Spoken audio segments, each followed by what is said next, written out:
اعوذ باللہ من الشیطان الرجیم بسم اللہ الرحمن الرحیم. محترمی و مکرمی مرزا جہلمی جو ہیں وہ سورہ طٰہٰ کی آیات بلکہ 83 سے 99 تک بحث کر رہے ہیں، لیکن ہم نے چند باتیں دکھانی ہیں کہ ایک دور تھا کہ وہ بھی کسی حد تک اجتہاد کے قائل تھے اور شاید ابھی بھی دعویٰ کریں، کیونکہ ان کے وہاں تو یہ ہے کہ اپنے ہی قول کی تحریف کرنا عام سا دستور ہے. ذرا سنیں ذرا کیا فرما رہے ہیں. اللہ تتبعن، کہ تو میرے پیچھے ہی آ جاتا مجھے بتانے کے لیے کہ تھوڑے ساتھیوں نے پیچھے کام پاتا ہے. افعصیت امری، کیا تو نے میرے حکم کی نافرمانی کی. قال یا ابن ام لا تأخذ بلحیتی ولا برأسی، انہوں نے کہا اے میرے ماں جائے، یعنی ایک محاورتاً بات کہ ہم دونوں کی ماں ایک ہے، یعنی ہم سگے بھائی ہیں آپس میں، مت کھینچ میری داڑھی اور میرے سر کے بالوں کو. یعنی موسیٰ علیہ السلام نے صرف آپ کو پتا ان کا تو جلال تھا صرف کہنے پہ نہیں ہے، انہوں نے ان کو سر کے بالوں سے، زلفوں سے اور داڑھی سے پکڑ کے نا خوب جھنجھوڑا. اچھا، اب یہ سمجھیں کہ انبیاء میں بھی اختلاف ہو سکتا ہے، اور جب انبیاء میں اختلاف ہو سکتا ہے اور بات اس تک آ سکتی ہے تو پھر غیر انبیاء میں تو اجتہادات کی کیفیت اور زیادہ ہوگی. تو جہلمی صاحب جو ہیں یہاں پر کسی حد تک یہ بات تسلیم کرتے نظر آ رہے ہیں. آگے سنیں. اچھا، اس سے مٹھی داڑھی بھی ثابت ہو جاتی ہے کیونکہ چھوٹی داڑھی سے پکڑی نہیں جاتی، تو انبیاء کرام کی تو مٹھی ہوتی تھی. اچھا جی، اس سے یہ ثابت کرنا چاہ رہے ہیں کہ غیر نبی کی جو داڑھی ہے وہ چھوٹی ہو سکتی ہے اور نبی کی بڑی ہوتی ہے. یہ جہلمی صاحب کا اپنا نتیجہ ہے. آگے سنیں. لیکن چھوٹی بھی کوئی رکھ لیتا تو داڑھی کے اوپر. اچھا، یہاں حدیث نہیں پیش کی، صرف دعویٰ کر دیا.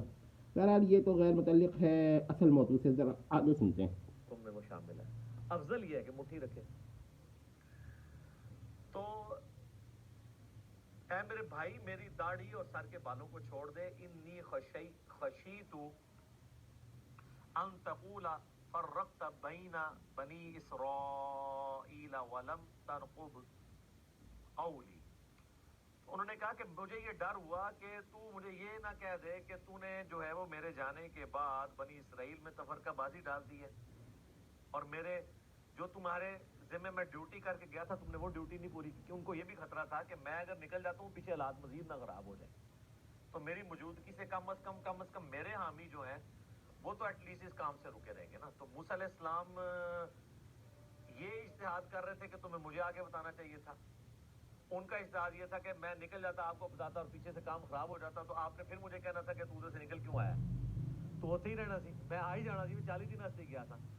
تو اچھا، اس سے یہ بات پتہ چلی کہ اجتہادی معاملات میں پیغمبروں میں بھی اختلاف ہو سکتا ہے. ٹھیک ہے، میں یعنی کہ دو انبیاء میں، دو نبیوں میں، انبیاء نبیین میں یہ اختلاف ہو سکتا ہے کہ ایک دوسرے کا داڑھی بھی پکڑ لے، بال بھی پکڑ لے.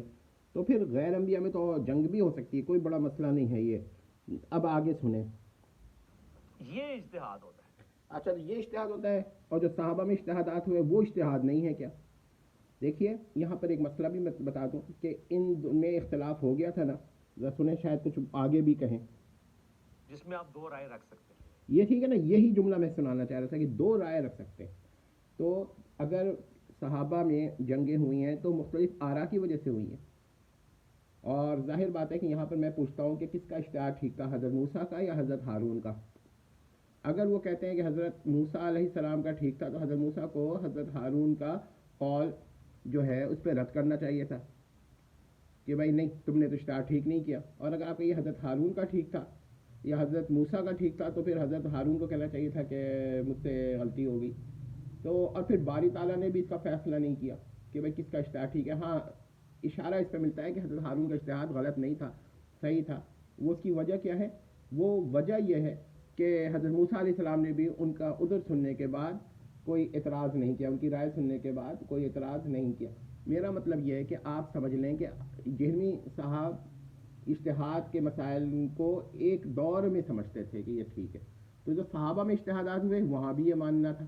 لیکن ہم اگلی ویڈیو دکھائیں گے کہ جہلمی صاحب کے قلب میں صحابہ سے کتنی نفرت ہے.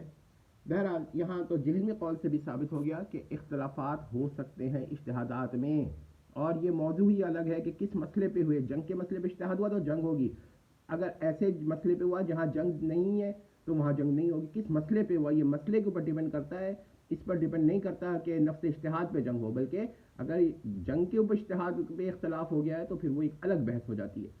ٹھیک ہے, تو اسپیشل یا ایکسیپشنل کیس نہیں تو اسپیشل کیس ضرور ہے. تو آپ یہ باتیں نوٹ کر لیں, ہم ایکسیپشنل میں اور اسپیشل پہ کبھی ڈسکس کریں گے انشاءاللہ, تو آپ کو پتہ چلے گا کہ کیا فرق ہوتا ہے. والسلام تمام.